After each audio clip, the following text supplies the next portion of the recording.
All right, great day out there today. Probably our best practice that we've had all preseason camp. It was a phenomenal energy, excitement, focus. Got to do better from a pre-snap penalty standpoint. Way too many of those, offsides, false starts, things like that. But the physicality, the intent, the focus, the energy was awesome from start to finish. Got some great situational work in. Did some end of the game scenarios, 2 minute, 4 minute, get the ball back, all kinds of different things that come up during a game. So awesome from that standpoint. Injury wise, you guys were out there. Everybody you saw that wasn't practicing, none of them are long term. Hopeful for all of them to be back by the first game, and if it's not, shortly thereafter. Rick Sandage was not out there. He had a lower body injury the other day in the scrimmage. He may be out a little bit longer, but it's nothing season ending, and hope to see him back out there soon. He's in great spirits right now, and we'll be back really soon.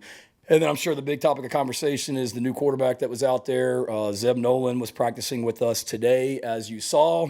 I've known Zeb for a long time. He arrived here in June as a graduate assistant coach with eligibility still remaining. So as a graduate assistant, you're able to practice with the team, and that's what he did today. I saw Zeb 2018, Oklahoma, and Kyler Murray and CeeDee Lamb and Marquise Hollywood Brown. And that squad that we had there in 2018 rolled into Ames, Iowa, and had a shootout against Zeb Nolan and the Iowa State Cyclones. I think it was 37-27 or something like that. Back and forth game. Zeb's dad's a high school coach over in Georgia. Known him for a long time. He transferred from Iowa State, went to North Dakota State. He was Trey Lance's backup, the first-round pick of the 49ers. He's got great experience. And most importantly, he has played in a football game a heck of a lot more recent than anybody else on this team. North Dakota State had a spring football season in the playoffs. Obviously, they typically go a long way in the playoffs. So while our guys were going through spring practice, Zeb was actually playing in games. This is something that we've been talking about, the possibility of potentially doing for a while. It wasn't like we weren't discussing it before Luke got hurt. We were, just from a depth standpoint. It's not a reflection of our quarterback room at all. Fact of the matter is, I would say most college football programs in the country, I don't know, I haven't called every single program, but I can't imagine any of them are practicing with only 3 quarterbacks right now. I know last year at Oklahoma at this time, I think we had 6 practicing. I know before that, when we were at Georgia, we had well over 3. Most teams are going to have anywhere from 5 to 6 to 7 guys out there right now. So I don't want to make Dakereon Joyner play full-time quarterback. And I'm not going to ask Colton, Connor, and Jason to be the only 3 quarterbacks that we have out there, and one, risk having their arms fall off because they're throwing the ball so much.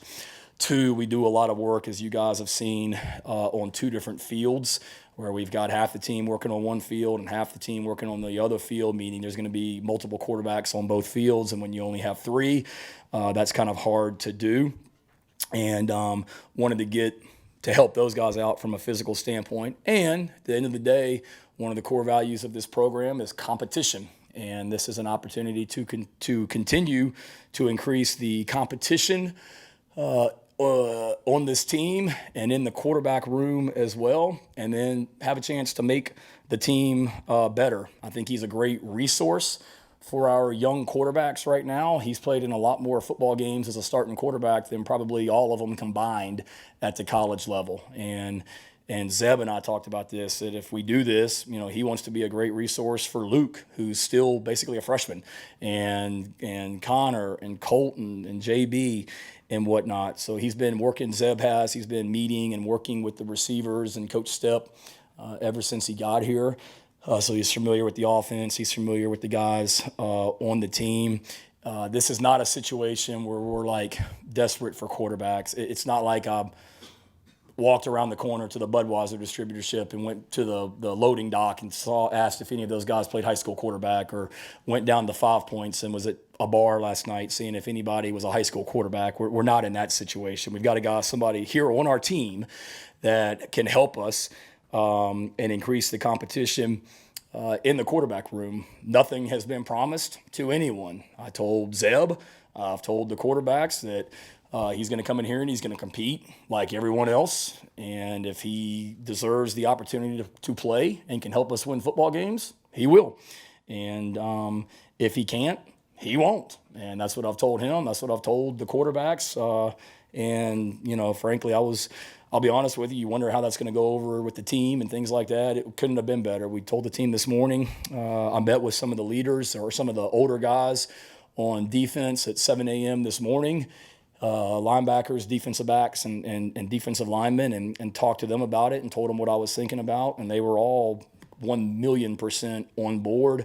I called in some of the older receivers and tight ends to make sure they were, you know, understood where I was coming from and what we were doing, and they were great. And then we told the team in the meeting this morning, and it was pretty cool. So we made them aware that Zeb is now, you know, a player. He's not the graduate assistant that's down in the locker room, you know, trying to go be back and forth. He's all in with the players. The first question I got in the team meeting this morning, we're doing like a kind of a freshman newcomer talent show / skit on Wednesday night, and one of the freshmen wanted to make sure that Zeb was going to be a part of that since he's one of the newcomers as a player. So they totally wrapped their arms around him and are all for him. And again, I mean, let's not act like he's not, you know, not rusty and things like that. I mean, it has been a few months since he's played, and he's got to get in shape. He was in the weight room at 6 a.m. with me this morning, and I was in there working out, and he was in there working out, trying to get himself in shape, and then he'll do everything else that our players are doing from that standpoint. But that's kind of where we are right now, and excited for the rest of the day, and excited where things go from that standpoint. So just wanted to update you guys on that one, and we can go from there. Yeah, Dave. Shano, how was E.J. Jenkins? Was he out there today? EJ's not. EJ's got a personal issue he was taking care of, but expect him back soon. All right. Appreciate you guys. Thanks.